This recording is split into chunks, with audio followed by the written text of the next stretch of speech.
a pure life. Don't let anybody deceive you. He said, who shall stand upon the mountains of God? Who shall stand upon his holy hill?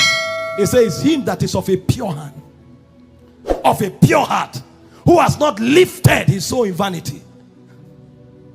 So you'll find men wielding powers in the courts of God. Purity is defining it. And there are different things that provoke power. But quickly, let's look at the powers of purity. Number one, purity grants access and sustenance of God's presence. Find people who always carry tangible dimension of God's presence. Amongst other things, purity is there. Purity is not the only thing. Humility sponsors it. Obedience sponsors it. He said, if you obey me, I and my Father will come and make our house with you. He said, him that is humble, he said, God will shower grace. Who should I look upon? He said, a man that is of a contrite heart and of a broken spirit. So humility, obedience, but purity also provokes presence. If you want to carry God's presence, be pure, sir. Live a holy life. I, oh Lord, am of a purer eyes. My eyes cannot behold iniquity.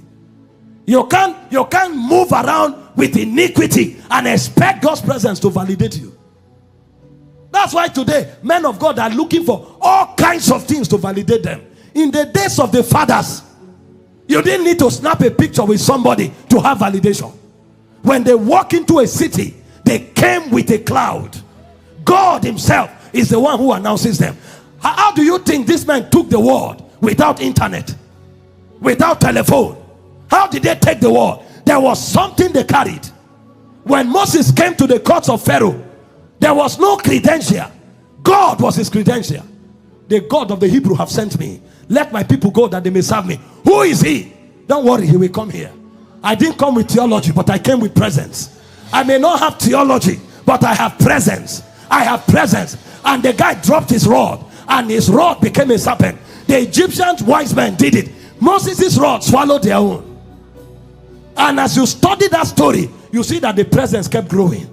After the 10th plague, the presence became Shekinah.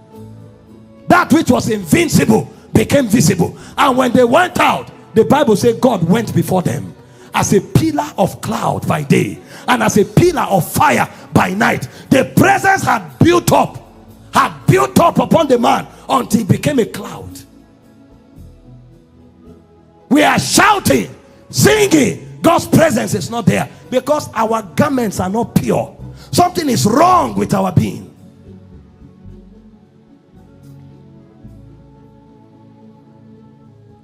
Blessed are the pure in heart. I quoted already Matthew 5:8. They are the ones who see God. Who stands? Who is he that stands in the mountains of God? Psalm 24 verse 3 to 5. Who stands upon his holy hills is the man that is of a pure heart. His hands are clean. He has not lifted his soul in vanity. You find people who carry God's presence in a sustained manner. Check. There's something they are doing with grace to keep their garments pure. We lack God's presence. And when you lack God's presence, you will suffer. You will suffer. Your Christianity will be bedeviled with a lot of crises that you can't resolve. What did Moses have? All Moses carried that made him shut down Egypt, walk through the Sinai desert, enter the promised land was God's presence. The Bible said their shoe grew with them. Their garments did not wax old. That means a man who carries God's presence has abundance. He said he rebuked kings for their sakes. Touch not my anointed. Do my prophets no harm. Nobody could fight them. God's presence. And you need to read the Bible to know the people they battled with.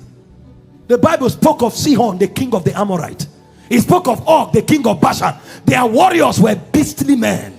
A man could stand up and he looked like a bear. Some of them had hairs like tigers. Those were the people they were fighting. There was no military training. They were not even coordinated because they were slaves all their lives. But without military intelligence, without economic power, they went with the Shekinah. Nations opened. Armies were shut down. Provisions came. Even the rock gave them water. What are you talking? The rock, the Bible said he cleft the rock also, and the waters gushed out. In the desert, how can water come in the desert? When they needed food, manna came from heaven, and they told Moses, we want to eat meat. Moses said, why are you tempting God? God said, no, tell them to go forward. Even in the desert, meat can come. And the Bible said he commanded the east wind, and he brought quails. Birds were sitting on bed. So there was meat, there was food, there was protection, there was provision, because of the presence.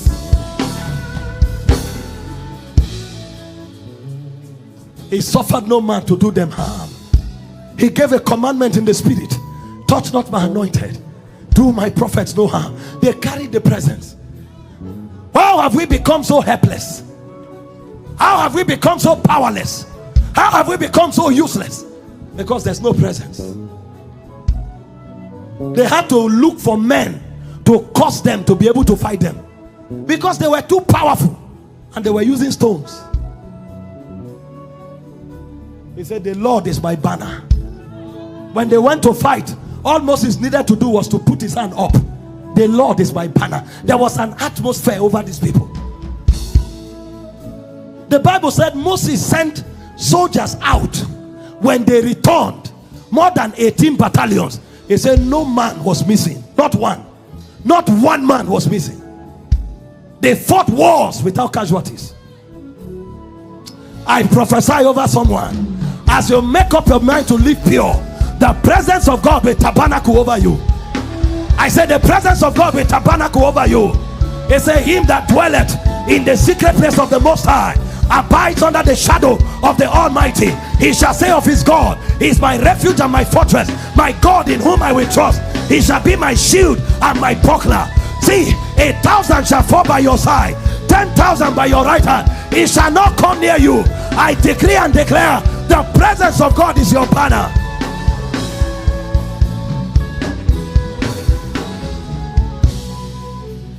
Sit down for a moment.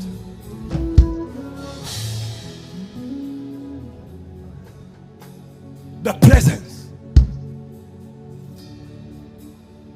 orchestrated by purity. You think Satan is not smart? He saw that Job was hedged by God on every side. Nothing could harm him. And he went to provoke the guy. It didn't work. Use his wife. Curse God. If you break the hedge, the serpent will bite. Most of us use impurity to break the hedge.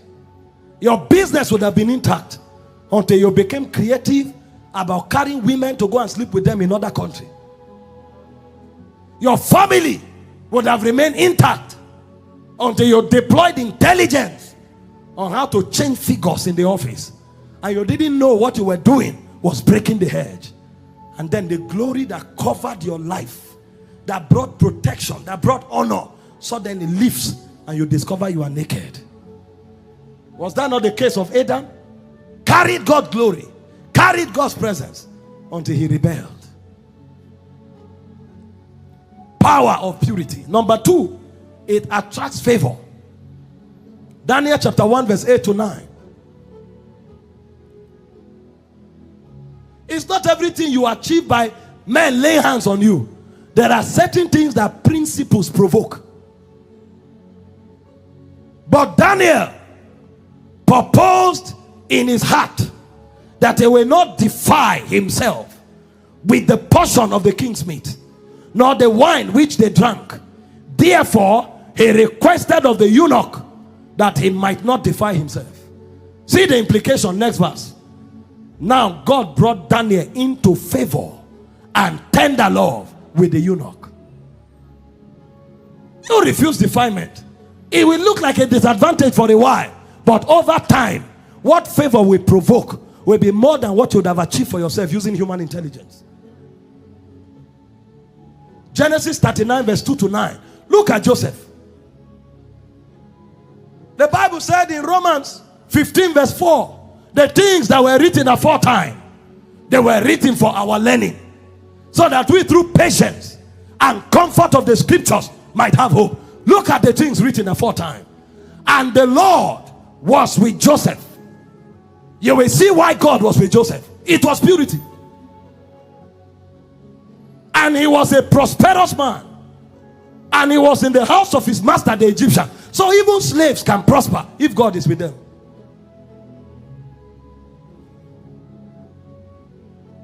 And his master saw that the Lord was with him, and that the Lord has made all that he did to prosper in his hands. Because of God's presence, he was promoted. And Joseph found grace, which is also favor, in his sight. And he served him, and he made him overseer over his house. In all that is his house, he put in his hand. But why did he have this kind of favor? You will see that in verse 9. And it came to pass, from that time, he was made overseer in his house, and over all that he had, that the Lord blessed the Egyptian's house for Joseph's sake. And the blessings of the Lord was upon all that he had in his house and in the field. And he left all that he had in Joseph's hand, and he knew not aught he had, save the bread which he eat. And Joseph was a goodly person and well favored. So the master didn't even know his wealth. All he knew was food was there to eat. Joseph was in charge of everything. And he said Joseph was well favored. He was favored to the degree that he was promoted to be an overseer. But what was at the foundation? We will now see why he was so favored. Verse 8 and 9. Go to verse 7.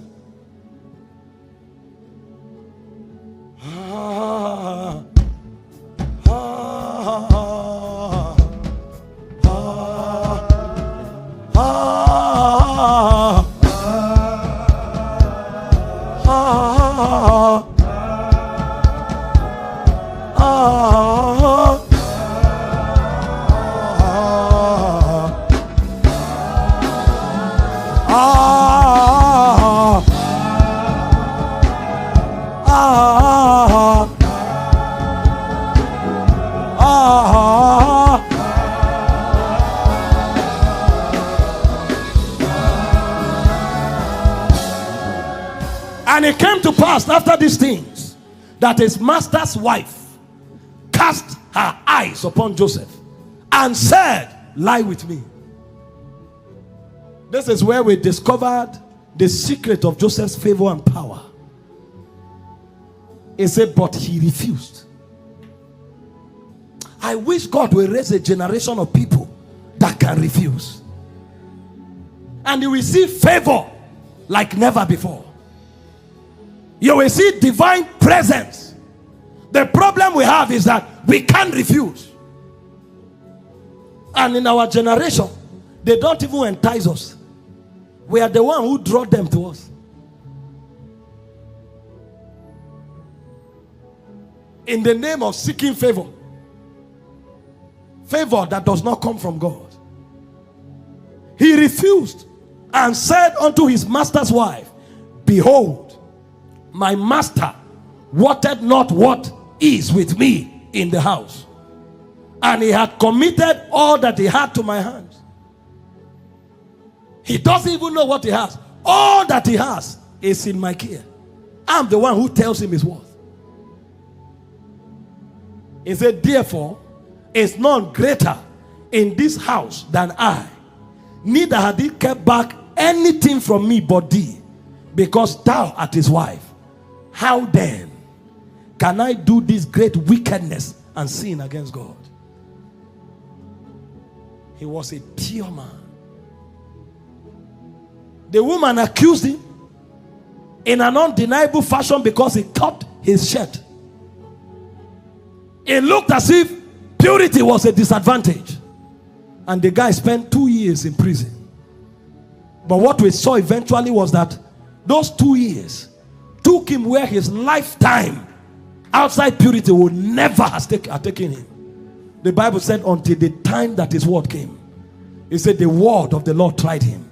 The king sent for to lose him. Even the ruler of the people. He made him lord of his house. He had gone beyond Potiphar.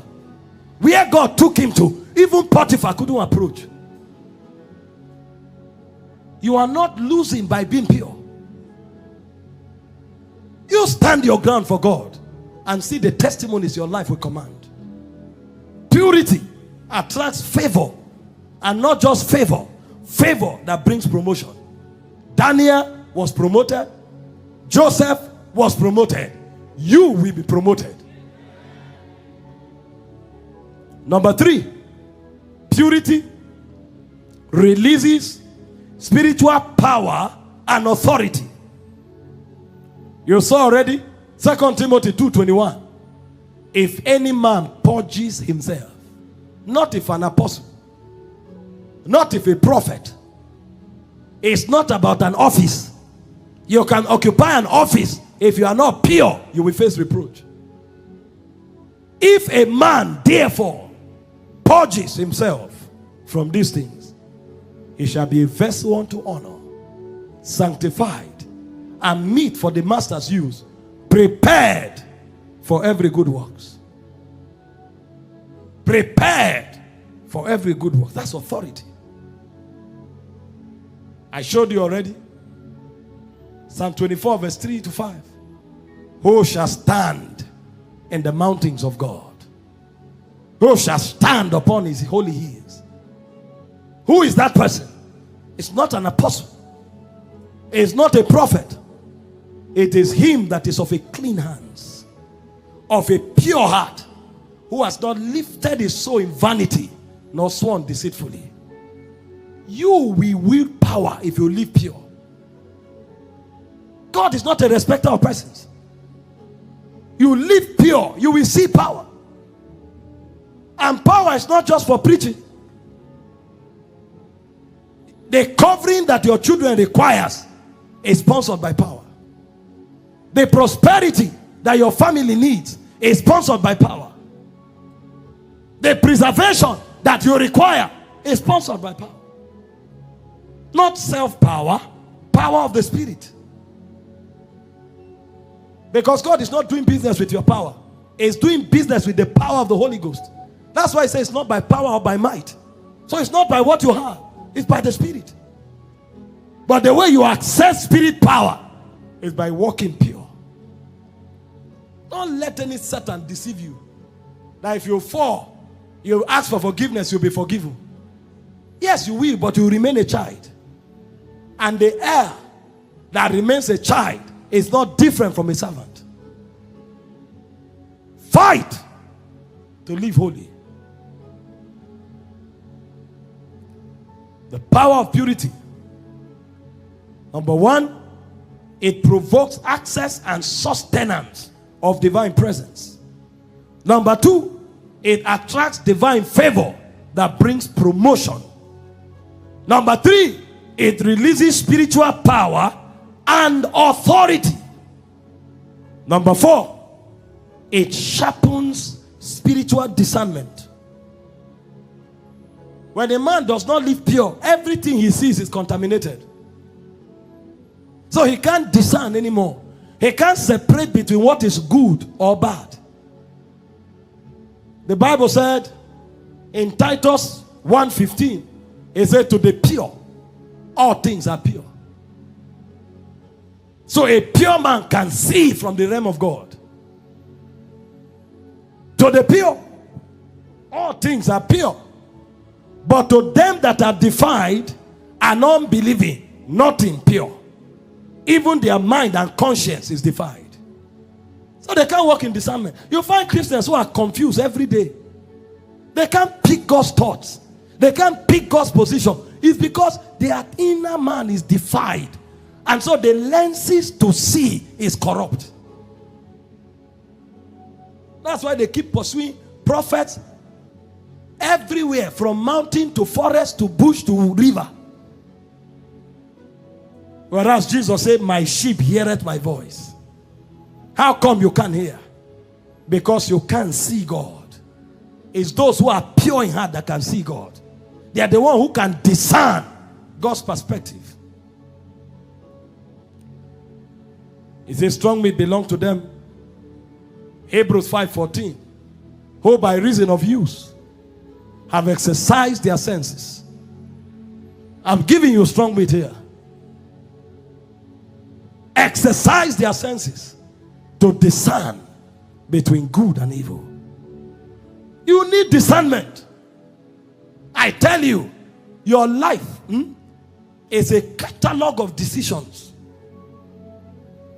Nothing is more numerous in your life than decisions. Every ladder is a decision.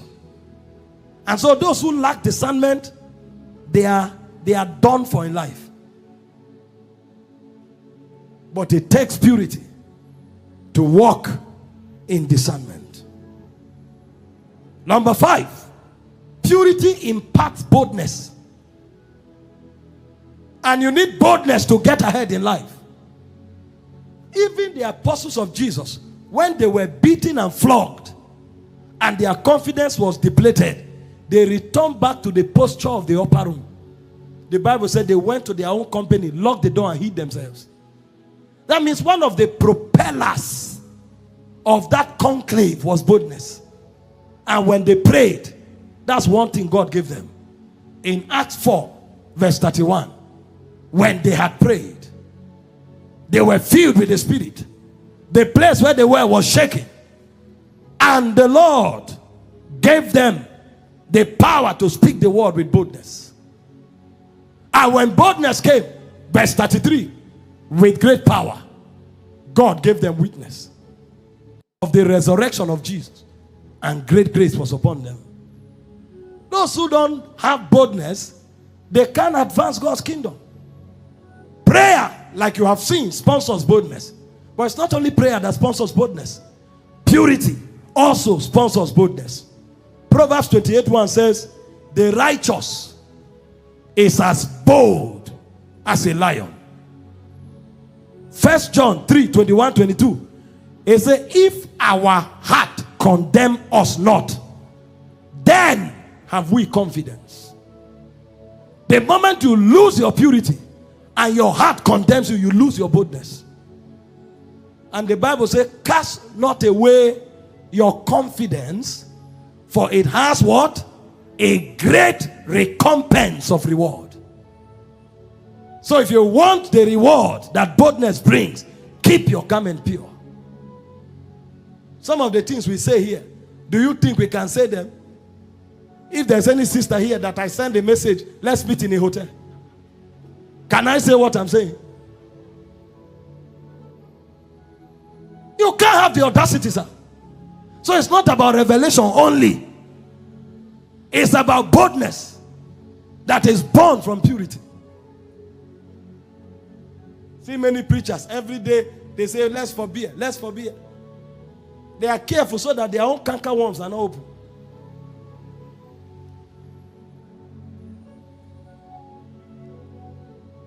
We are losing authority even from the altar because holy men are few.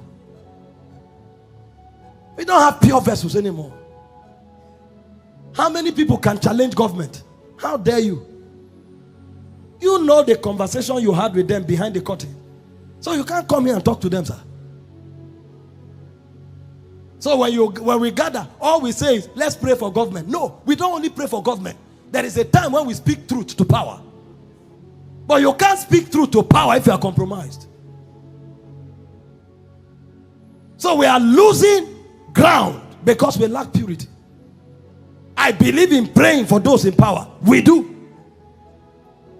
But there is a time when you call a spade a spade. You tell truth to power.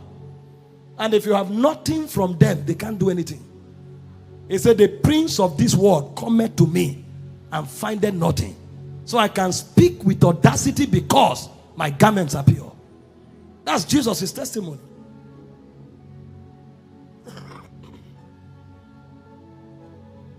Number 6, purity prepares and opens you up to divine visitation. Again, I show you Matthew 5:8. The pure in heart see God. So they receive visitations and habitation with God. In Psalm 15 verse 1 to 2, he said, Lord, who shall abide in that tabernacle? He said, it is him that walketh uprightly. Him that walketh uprightly. Don't you know that when corruption comes, encounters shut down? In 1 Samuel 3 from verse 1, in those days, the voice of the Lord was scarce.